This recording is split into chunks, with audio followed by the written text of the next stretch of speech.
जय माता दी। दोस्तों, मेरे YouTube चैनल पर आपका हार्दिक स्वागत है।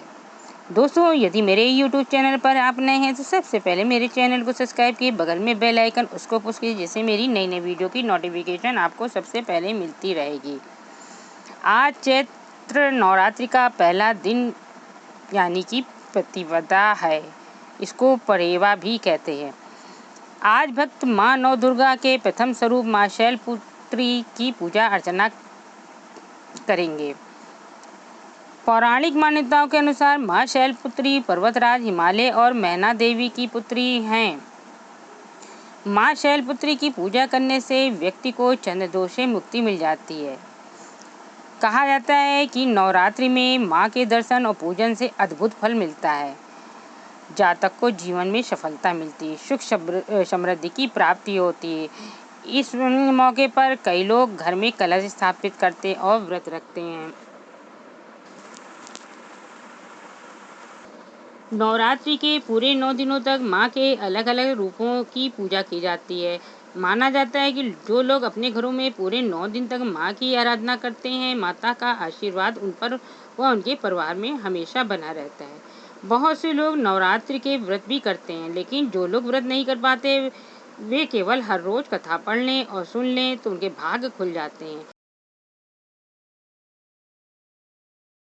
जानते हैं माँ शैलपुत्री की पूजा विधि, मंत्र और कथा। सुबह उठकर स्नान करें और साफ पीले रंग के वस्त्र धारण करें। माँ शैलपुत्री को पीला रंग अति प्रिय है। माँ शैलपुत्री की पूजा करने से पहले चौकी पर माँ शैलपुत्री की तस्वीर या प्रतिमा को स्थापित कर लें। इसके बाद उस पर एक कलश स्थापित करें। कलश के ऊपर नारियल और पान के पत्ते रखकर एक स्वास्तिक बनाएं। इसके बाद कलश के पास अखंड ज्योति जला लें। ओम ऐं ह्रीं क्लीं चामुंडाय विच्चे ओम शैलपुत्री देव्यै नमः मंत्र का जाप करें। इसके बाद माँ को सफ़ेद फूल की माला अर्पित करें। फिर माँ को सफ़ेद रंग का भोग लगाएं। भोग में गाय का शुद्ध देसी घी का ही लगाएं। इसके बाद माता की कथा सुनकर उनकी आरती करें। शाम को माँ के समक्ष कपूर जलाकर हवन या आरती करें। चलिए अब सुनते हैं माँ शैलपुत्री की कथा। एक बार प्रजापति दक्ष ने एक बहुत बड़ा यज्ञ किया। इसमें उन्होंने सारे देवताओं को अपना अपना यज्ञ भाग प्राप्त करने के लिए निमंत्रित किया, लेकिन शंकर जी को उन्होंने इस यज्ञ में निमंत्रित नहीं किया। सती ने जब सुना कि उनके पिता एक अत्यंत विशाल यज्ञ का अनुष्ठान कर रहे हैं, तब वहां जाने के लिए उनका मन विकल हो उठा। अपनी ये इच्छा उन्होंने शंकर जी को बताई। सारी बातों पर विचार करने के बाद उन्होंने कहा, प्रजापति दक्ष किसी कारण से हमसे नाराज है। अपने यज्ञ में उन्होंने सारे देवताओं को निमंत्रित किया है, उनके यज्ञ भाग भी उन्हें समर्पित किए हैं, लेकिन हमें जानबूझकर नहीं बुलाया, कोई सूचना तक नहीं भेजी। ऐसी स्थिति में तुम्हारा वहाँ जाना सही नहीं होगा। शंकर जी के ये कहने से भी सती नहीं मानी।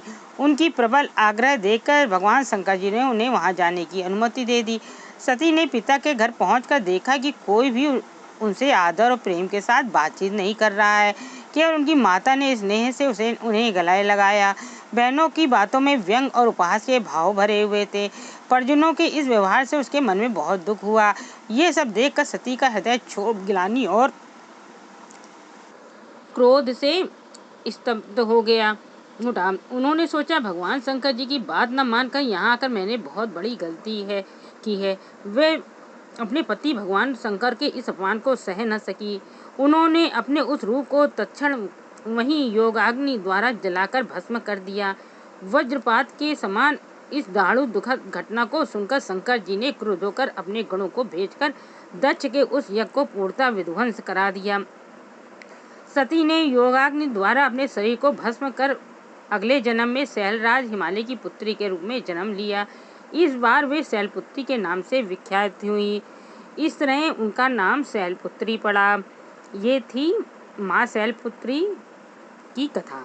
आपको मेरी ये वीडियो अच्छी लगे तो ज़्यादा से ज़्यादा शेयर कीजिएगा और वीडियो अच्छी लगे तो मेरी वीडियो को लाइक करिएगा और चैनल को सब्सक्राइब करना मत भूलिएगा। चलिए अगली वीडियो मिलते हैं। जय माता दी।